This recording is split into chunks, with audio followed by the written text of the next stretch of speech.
नमस्कार दोस्तों। जैसा कि हमने पिछले लेक्चर में पढ़ा था एटाल प्लानिंग सॉफ्टवेयर के बारे में, प्रोजेक्ट बनाना।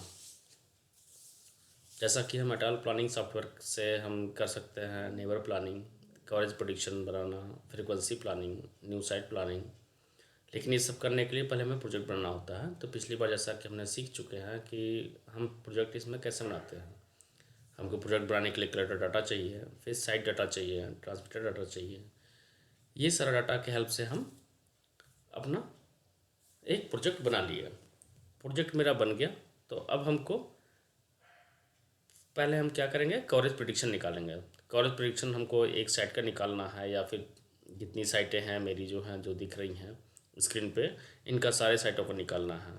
कवरेज प्रेडिक्शन इसे निकालते हैं कि ये मेरा एक प्रेडिक्शन है कि मेरा एक ट्रांसमीटर कितना कवरेज देता है, फिर कौन सा मेरा नल जोन पड़ेगा। नल जोन में फिर हमको न्यू साइट रिक्वायरमेंट है या क्या करना है या ऑप्टिमाइजेशन करना है। तो इसके लिए हम एक कवरेज प्रेडिक्शन निकालते हैं। तो कवरेज प्रेडिक्शन निकालने के लिए पहले हम जाएंगे ट्रांसमीटर पे।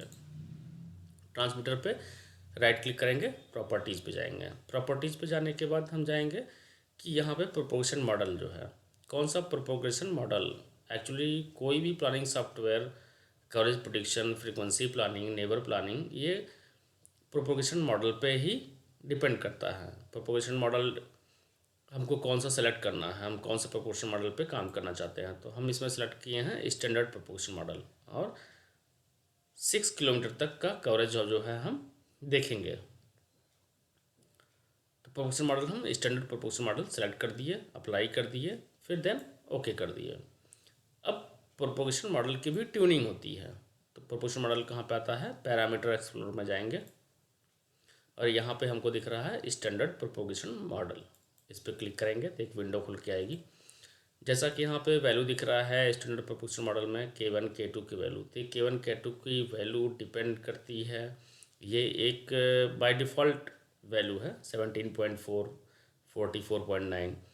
लेकिन अगर हम मेट्रोपॉलिटन के लिए प्लान कर रहे हैं कवरेज प्रेडिक्शन, तो उसके लिए वैल्यू थोड़ी चेंज होगी। रूरल के लिए कर रहे हैं तो थोड़ी सी चेंज होगी। तो इसके लिए हम एग्जैक्ट वैल्यू निकालने के लिए हम जो है इसको कैलिब्रेट करते हैं। कैलिब्रेट करने के लिए हमको उस साइट का ड्राइव करना होता है, 2-4 साइटों का, उस एरिया का। फिर उसके हिसाब से उसको पॉइंट को इसमें डालते हैं और कैलिब्रेट करते हैं। कैलिब्रेट करने में तो K1 K2 की वैल्यू भी कैलिब्रेट हो जाती है, और फिर क्लटर वैल्यू में भी कैलिब्रेट हो जाता है कि अर्बन हाई डेंसिटी में कितना लॉस हो रहा है। 7 dB का हो रहा है यहाँ पे हमको। मान लेते हैं कि अर्बन में 8 dB का लॉस हो रहा है, बिल्डिंग काफ़ी अच्छी ज़्यादा ऊंची है। इंडस्ट्रियल में कितना लॉस हो रहा है, विलेज में मान लेते हैं कि 5 dB का लॉस हो रहा है। तो ये चीज़ें हम कैलिब्रेट करेंगे तो भी ट्यून कर सकते हैं, या फिर कैलिब्रेटेड डाटा हमको पता है तो वो इसमें हम इसको फीड कर देंगे। फीड कर दिए तो मेरा जो है अब जो मेरा प्रोपोर्शन मॉडल है वो ट्यून हो चुका है। अब हम मान लेते हैं कि हमको किसी एक साइट का कवरेज प्रेडिक्शन निकालना है, तो हम बाकी सारे ट्रांसमीटर को डीएक्टिवेट कर दिए। हम मान लेते हैं बी साइट का कवरेज प्रेडिक्शन निकालना है, तो बी साइट का केवल जो है ट्रांसमीटर तीनों एक्टिव कर देंगे। एक्टिव करने के बाद फिर हम प्रेडिक्शन पर जाएंगे, न्यू प्रेडिक्शन करेंगे। हमको निकालना है coverage by signal level DL। Calculate कर दिए। अब ये कैलकुलेशन स्टार्ट कर दिया। 30 सेकंड, 40 सेकंड या फिर 1 मिनट का टाइम लेगा, और उसके बाद हमको कवरेज प्रेडिक्शन ये बन के आ गया। ये बन के आ गया। जहाँ से हम क्लिक कर रहे हैं तो -90 ये सब दिखा रहा है। तो अगर हम रीजेंट अपने हिसाब से चाहते हैं तो हम इस पर क्लिक करेंगे, और जो है हम मान लेते हैं कि हम 3 रेंज में ही चाहते हैं कवरेज प्रेडिक्शन शो करना। तो हम जैसे मान लेते हैं 0 to -85 तक, फिर -85 to -95, फिर 95 to -1110। ये कलर भी हम अपने हिसाब से चूज कर सकते हैं। 0 to -65 मान लेते हैं हम ये कलर ले रहे हैं। 95 to डिफरेंट कलर लिए, 85 to 95। फिर इसका हमें ये कलर लिए, ब्लू ले लेते हैं,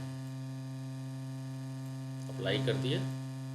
अब ये मेरे हिसाब से दिखा रहा है कि कहाँ पे कैसा कवरेज मिल रहा है, -32 -95 इतना मिल रहा है। ये मेरा मिल गया -95 टू -110। इसी तरह हम जितने मेरे ट्रांसमीटर हैं सारे का हमको कवरेज प्रेडिक्शन निकालना है, तो हम सारे ट्रांसमीटर को एक्टिवेट कर देंगे।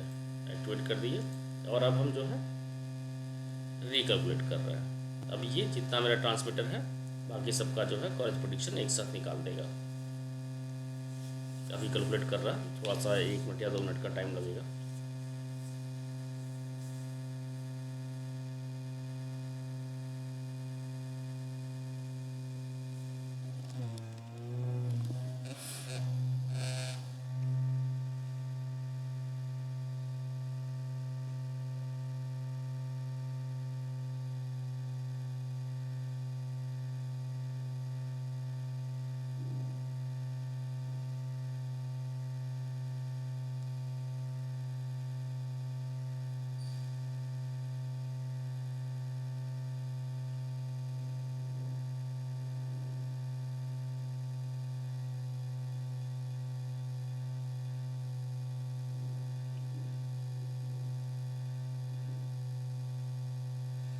अब हम जहाँ से देख रहे हैं कि जितनी मेरी साइटें थी जो है वो सारी साइटों का मेरा कवरेज प्रेडिक्शन कैलकुलेट हो गया है।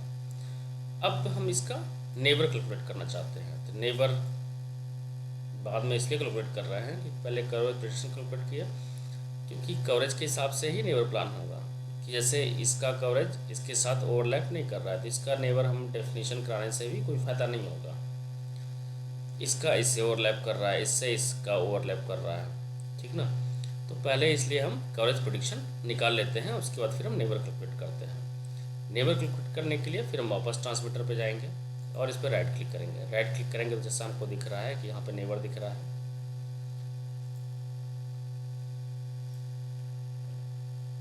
राइट क्लिक किए, नेबर दिखा। नेबर में इंट्रा टेक्नोलॉजी में हम ऑटोमेटिक एलोकेशन पे जाएंगे।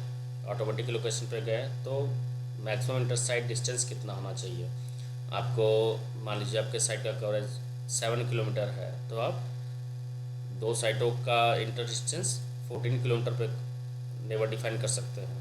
अगर 5 किलोमीटर है तो 10 किलोमीटर कर सकते हैं, 6 किलोमीटर है तो 12 किलोमीटर कर सकते हैं। और कितना नेबर हमको डेफिनेशन देना है, 16 देना है, 14 देना है। और ये कवरेज ओवरलैप क्राइटेरिया है कि अगर मिनिमम 10% ओवरलैप कर रहा है दोनों का कवरेज तभी नेबर डिफाइन करें, नहीं तो नहीं करें। हम इसको 20% कर सकते हैं, 50% कर सकते हैं या फिर 5% कर सकते हैं। जैसा मेरा रिक्वायरमेंट होगा वैसा हम करेंगे और इसके बाद हम फिर कैलकुलेट कर देंगे। कैलकुलेट किए और ये मेरा नेबर कैलकुलेट हो गया। कैलकुलेट करके जैसा कि आपको विंडो में दिख रहा है कि सेक्टर A1 का, A2, A3, A1 सारा नेबर डेफिनीशन हो गया। अब इसको हम फिर सेव कर देंगे। सेव करने में थोड़ा सा टाइम लेगा, 10-20 सेकंड, 30 सेकंड का। अब ये मेरा सेव हो गया, नेबर मेरा सेव हो गया। वापस हम देखना चाहते हैं क्या क्या नेबर हुआ है, तो नेबर पे जाएंगे, इंटर टेक्नोलॉजी पे जाएंगे और टेबल ओपन करेंगे। टेबल ओपन करेंगे तो यहाँ हमको दिख रहा है कौन कौन सा नेबर डिफाइन किया है, A1 का किसके साथ किया है, किससे नहीं किया है। और इसको फिर हम एक्सपोर्ट भी कर सकते हैं। एक्सपोर्ट कर लिए, जहाँ मेरा डाटा है यहाँ पे सेव कर लिए।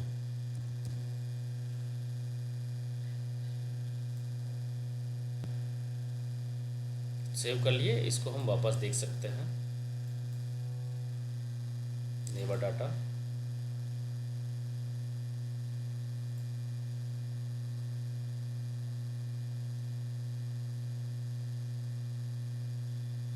अब जैसा कि हमें दिख रहा है कि A1 सेक्टर का हैंडओवर उसके दूसरे सेक्टर A2 से है, A3 से है, फिर 2 ही से है, बाकी वहाँ पे और दूसरा कोई नहीं मिल रहा था। तो इस तरह जो है ये मेरा नेबर डेटा आ गया। को साइट है, एडजेसेंट है, जहाँ पे एडजेसेंट नेबर डिफिनेशन हुआ है वहाँ पे दिखाता भी है कि इम्पोर्टेंस कितना है उसकी, जो है डिस्टेंस भी दिखाता है कितना कितना डिस्टेंस पे जो है मेरी जो है नेबर जो है डिफाइन हुआ है। यहाँ पे देख सकते हैं कि इसका E2 का जो है मेरा G3 के साथ जो है किलोमीटर, ये 8 किलोमीटर पे नेबर डेफिनेशन हुआ है, एडजेसेंट नेबर है। तो इस तरह जो है हम इसमें नेबर डेफिनेशन भी कर सकते हैं, लेकिन पहले कवरेज प्रेडिक्शन निकालेंगे। कवरेज प्रेडिक्शन के बाद जो है फिर हम नेबर डेफिनेशन करेंगे, और नेबर डेफिनेशन करने के बाद जो है फिर हम इसमें फ्रीक्वेंसी प्लानिंग करते हैं। तो फ्रीक्वेंसी प्लानिंग करने के लिए पहले हम कवरेज प्रेडिक्शन निकाल लेंगे, कवरेज प्रेडिक्शन, फिर उसके बाद नेबर प्लानिंग कर लेंगे। नेबर प्लानिंग के बाद जो फ्रीक्वेंसी प्लानिंग करेंगे, क्योंकि फ्रीक्वेंसी प्लान में जो है आपका नेबर का भी बहुत सारा रोल होता है। क्योंकि नेबर में मेरा जो है कि हम चाहेंगे कि को भी BCS ना हो, एडिशन BCS कम से कम हो। तो अगर नेबर प्लान पर ऐसे करके रखे हैं तो आपको जो है फ्रीक्वेंसी प्लान करने में टाइम कम लगेगा। Thank you. फिर हम नेक्स्ट लेक्चर में सीखेंगे अभी 2G का जो है कैसे हम जो है फ्रीक्वेंसी प्लान करें। हमको 2G का फ्रीक्वेंसी प्लान करना है तो उसको हम कैसे करेंगे। तो पहले कवरेज प्रेडिक्शन निकाल लिए, प्रोडक्ट बना लिए, उसके बाद जो है हम नेबर प्लान कर लिए, इसके बाद जो है हम फिर फ्रीक्वेंसी प्लान करेंगे। तो ये हम आपको नेक्स्ट लेक्चर में बताएंगे कि कैसे आपको